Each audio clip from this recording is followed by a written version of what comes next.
Sementara itu, Menteri Energi dan Sumber Daya Mineral Bahlil Lahadalia memastikan bahwa stok LPG stabil menjelang perayaan Natal dan Tahun Baru.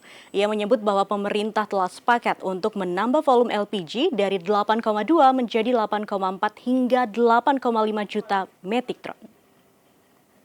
Pemerintah memastikan stok liquefied petroleum gas (LPG) stabil dan bisa memenuhi kebutuhan masyarakat menjelang perayaan Natal 2025 dan Tahun Baru 2026. Menteri Energi dan Sumber Daya Mineral (ESDM) Bahlil Lahadalia ditemui usai menghadiri rapat terbatas bersama Presiden Prabowo Subianto di Istana Kepresidenan Jakarta, Rabu 26 November, mengatakan bahwa pemerintah sepakat untuk menambah pasokan LPG. Volume LPG 3 kg ditambah dari 8,2 menjadi 8,5 juta metrik ton. Hal tersebut jelasnya telah disetujui dalam rapat lintas kementerian dan lembaga yang digelar pada Selasa 25 November.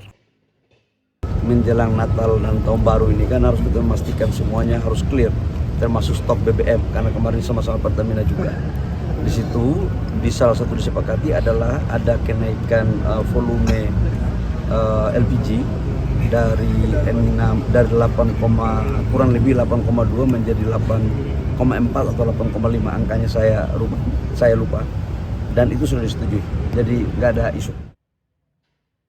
Meski terdapat penambahan kuota LPG, pemerintah memastikan tidak ada tambahan untuk subsidi, mengingat harga LPG masih berada di bawah acuan Anggaran Pendapatan dan Belanja Negara atau APBN.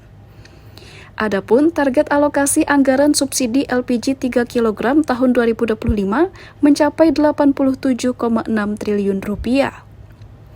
Dari Jakarta, Cahyasari Pradana Putra Tampi, Kantor Berita Antara mewartakan.